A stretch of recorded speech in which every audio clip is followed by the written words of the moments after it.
Hello student, कैसे हैं आप लोग। तो जो आपका सब्जेक्ट बीआरएफ है, ठीक है, बिजनेस रेगुलेटरी फ्रेमवर्क, उसका पहला चैप्टर आपका क्या है, इंडियन कॉन्ट्रैक्ट एक्ट, जो आपका आया था 1872 में, ठीक, यानी 1 सितंबर 1872 में ये एग्जिस्टिंग्स में आ गया था।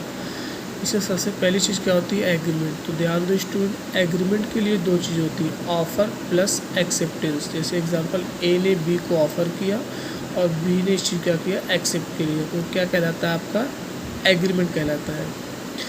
तो एग्रीमेंट इस चैप्टर में मेनली 3 तरह के हो सकते हैं। Number 1 social, number 2 domestic, number 3 commercial, ठीक।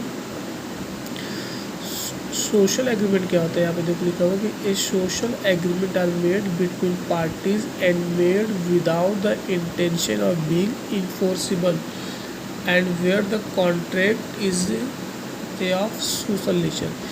यानी सोशल एग्रीमेंट क्या होता है कि मतलब ये एक तरह ऐसा एग्रीमेंट है जिसके ना पूरा होने पर आप कोर्ट के पास नहीं जा सकते हो। समझ में है कि नहीं। जैसे एग्जांपल यहाँ पे देखो है कि ए ने ऑफ़र किया, ठीक है, डिनर पे, किसको, बी को, और बी ने उसके इस ऑफ़र को एक्सेप्ट कर लिया। तो अब अगर मान लो कि बी डिनर पे नहीं जाता है, तो अब क्या है, ए इस बात को केस कर सकता है, कोर्ट के पास जा सकता है, नहीं जा सकता।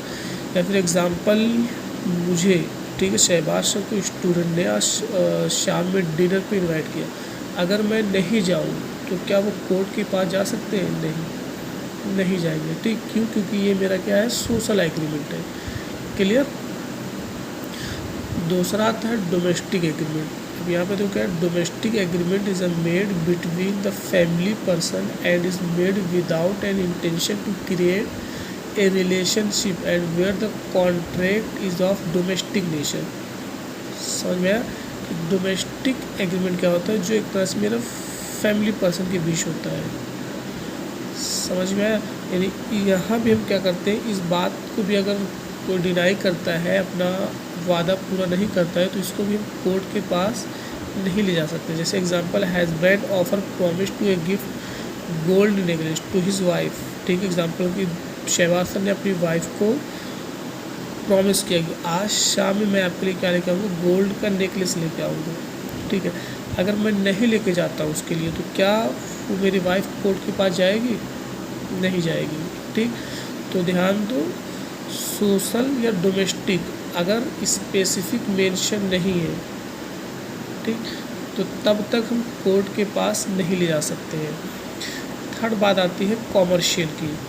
कॉमर्शियल एग्रीमेंट क्या है, made between the party and create legal relation with an intention of being enforceable. अब ध्यान दो, कॉमर्शियल एग्रीमेंट क्या होता है कि जिसके पूरा ना होने पर, ठीक है, सामने वाली पार्टी कोर्ट के पास जा सकती है। जैसे एग्जांपल, ए ने बी को ऑफ़र किया कि मैं अपनी कार आपको 10 लाख में सेल करना चाहता हूँ, ठीक है। तो अगर बी एक्सेप्ट कर लेता है,